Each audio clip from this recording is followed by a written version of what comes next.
हाँ दोस्तों, एक कस्टमर का लैपटॉप आया हुआ है जिसमें एसएसडी अपग्रेड करना है। तो चलिए अब देखते हैं।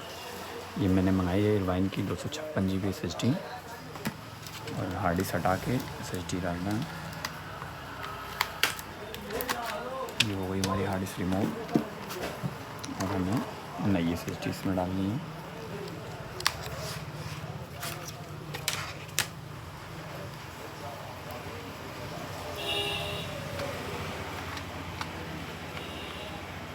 ये हो गई हमारी एसएसडी अपग्रेड।